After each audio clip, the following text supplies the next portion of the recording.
देखो एक बात और आपसे निवेदन करें, ये जो हम सब मांग में आपने देखा होगा बहनों की मांग में सिंदूर, ये सिंदूर सुहाग का चिन्ह है, ये सौभाग्य का चिन्ह है। सिंदूर लगाने से पति की आयु बढ़ा करती है।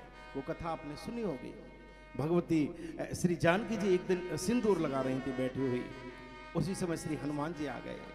जैसे ही श्री हनुमान जी ने जानकी जी को देखा है, बैठ के पास आके अपलक माँ का चेहरा निहारते जा रहे हैं, चेहरा निहारते जा रहे हैं। तो जानकी जी ने मुस्कुरा करके पूछ लिया कि पुत्र क्या हुआ, क्या देख रहे हो, क्या है। तो हनुमान जी बोले कि माँ ये आप क्या कर रही हो। तो बोली सिंदूर लगा रहे।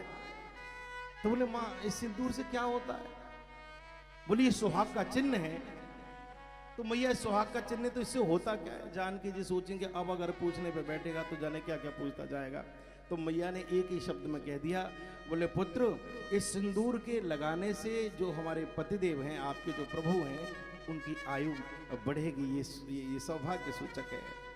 और जैसे ही कहा कि उनकी आयु में वृद्धि हो गई, एक तो प्रसन्न हो गए, दौड़ करके गए। अयोध्या में जितनी भी सिंदूर की दुकानें थी, सिंदूर जगह जगह से लेकर के एकत्र करके आते और खूब बहुत इकट्ठा कर लिया। वो कथा अपने संतों के श्रीमुख से सुनोगी। और ला करके पूरा सिंदूर पूरे शरीर पर पोत लिया, पूरे शरीर पर पोत लिया। और सिंदूर पोत करके एकदम लाल लाल हो करके और श्री राम जी के पास बिल्कुल उसी समय पर पहुंच के, उस जगह पर पहुंच के जब भगवान श्री राम पूरी सभा में बैठे हुए थे। बड़े बड़े ऋषि बैठे, वशिष्ठ जी बैठे, और बड़े बड़े विद्वान जन वहां पर बैठे हुए हैं, सुमंत्र जी बैठे हुए हैं, राम बैठे हुए, भाई है साथ में, तीनों माताएं बैठी हुई हैं। हनुमान जी जब ऐसे सामने से आए, और किसी का इतना साहस तो नहीं कि जो हनुमान जी को देख करके कोई हंस जाए कि ये क्या करके लाए हैं, लेकिन सब के सब आश्चर्यचकित रह गए, देखते रह गए ये क्या है। हनुमान जी जब सामने आए तो भगवान श्री राम के मन बहसे रघुवंश मणे, भगवान के अधरों पर भी थोड़ी सी मुस्कुराहट आ गई। और भगवान ने मुस्कुरा करके हनुमान को देखा, ये क्या लीला करके आया है आज। पास आके चरणों में प्रणाम किया। भगवान राघवेंद्र ने एकदम बिल्कुल निकट बिठाया, पास बिठा लिया। कहो पुत्र, और धीरे से कहा कि ये तू क्या करके आया है, ये तू क्या करके आया है। तो हनुमान जी बोले प्रभु आप नहीं जानते ये सब क्या करके आया हूँ। तो बोले नहीं मैंने तो तुझे पहले कभी ऐसे देखा नहीं। बोले प्रभु आज मैं गया था मैया के कक्ष में प्रणाम करने के लिए, तो माँ उस समय श्रृंगार कर रही थी और माँ अपनी मांग में सिंदूर की एक रेखा लगा रही थी।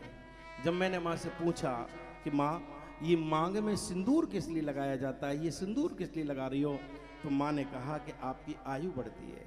मैंने यही सोचा हे देव, एक जरा सी लकीर लगाने से आपकी आयु इतनी बढ़ सकती है, तो मैंने सोचा मैं तो पूरे शरीर ही पर पोत लूंगा, आपकी खूब ही खूब आयु बढ़े। इसलिए मैं चाहता हूँ कि आपकी आयु में वृद्धि हो। सबके सब प्रसन्न हो गए। भगवान राम देव ओ उठ गई, ले और कंठ एकदम हृदय से लगा लिया, हृदय से लगा लिया। और हृदय से लगा करके भगवान श्री राम ने कहा पुत्र मैं बड़ा प्रसन्न हूँ, मैं तुझे वरदान देता हूँ।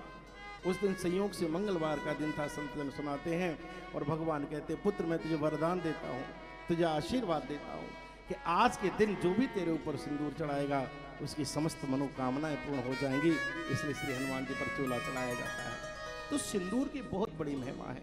सिंदूर ये सौभाग्य का चिन्ह है, ये सद्भाग्य का चिन्ह है। लेकिन दुर्भाग्य कहूँ या नए ज़माना या नई चीज़ें, हम भी उनसे दूर नहीं। आप सब जानते हो ये सब कुछ बदलता हुआ जा रहा है। आजकल बहनें मांग में सिंदूर नहीं लगाती, सुहाग के चिन्ह धारणा नहीं करती। कल क्या थी, तीज थी, हरियाली तीज। ऐसे दिन हरी चूड़ी पहनी जाती हैं, मेहंदी लगाई जाती है, श्रृंगार किए जाते हैं, ये सुहाग के चिन्ह है। यहाँ तो फिर भी गनीमत है। हम बड़े बड़े शहरों में जब बाहर जाते हैं तो वहाँ तो ये निर्णय करना मुश्किल हो जाता है कि बहन जी का विवाह हुआ है कि नहीं। जब कोई बच्चा आके मम्मी कहता है तब पता पड़ता है कि शादी हो गई है इनकी। न चरणों में वो बिछिया पहनती हैं, न हाथों में चूड़ी पहनती हैं, न मांग में सिंदूर लगाती हैं। वो हल्की फुल्की सी कोई चैन डाल ली तो ठीक है, वरना वो भी नहीं। और कानों में कुछ डाला तो ठीक, वरना और आ गए पैंट शर्ट पहन करके। नहीं, ये बहुत बड़ा अपराध है, बहुत बड़ा अपराध है। सिंदूर सबको लगाना चाहिए। हाँ कोई एलर्जी हो जाती है या कोई रोग हो जाता है उसके लगाने से, किसी किसी को सूट नहीं, तो एक अलग विषय हो गया। ये सुहाग के चिन्ह, ये बिंदी इत्यादि जो लगाई ये सुहाग के चिन्ह है। इनको तो जानकी जी धारण करती हैं। अनुसुईया के यहाँ जब जाती हैं तो अनुसुईया जी उनको आभूषण, आपने देखा होगा, उस कथा को सुना होगा। केकई कहती है कि जाओ राघव वन को जाओ, लेकिन वल्कल वेश धारण करके जाओगे, तापस वेश विशेष उदासी, इस प्रकार से आपको जाना है। जब राम वनवासी वेश में सामने आकर के खड़े हुए, जानकी जी सामने खड़ी हुई, अरे ये क्या पहन करके जा रही है। और जब आभूषणों को उतारने की बात आई, एकदम अरुंधति जी खड़ी हो गई, बस कह गई बस, अब एक और शब्द नहीं। वनवास जाने की बात राघव की है, जानकी जी की नहीं। तेरे वरदानों से इनका कोई लेना देना नहीं है। और क्या तू नहीं जानती कि सुहाग के चिन्ह क्या हुआ करते हैं? तुझे इन चिन्हों का कोई महत्व पता है कि नहीं पता? तू तो पहले से ही त्यागे पड़ी है। तू तो कुसंग की शरण में आ गई, तू मंथरा की शरण में आ गई, तो तूने तो पहले ही सारे सुहाग के चिन्ह उतार दिए। और ये तू लाल वस्त्रों के स्थान पर, हरे वस्त्रों के स्थान पर काले वस्त्र पहन करके खड़ी हुई है, तो तुझसे तो आशा ही क्या करनी। लेकिन जानकी जी के ये सुहाग चिन्ह नहीं उतारे जाएंगे, जानकी जी को धारण करके जाएगी। और जानकी जी पहन करके आती है। और जब आ जाती है तो अनुसुईया जी वरदान देती है, वस्त्र देती है, पुत्री जब तक तू इस वन में रहेगी ये वस्त्र तेरे कभी भी मलिन नहीं होंगे, सदैव निरंतर ये स्वच्छ रहेंगे, पवित्र रहेंगे, तेरे आभूषण तमतमाते हुए रहेंगे, चमचमाते रहेंगे। इस सुहाग के और नारी धर्म का उसी समय पर उन्होंने उपदेश किया है।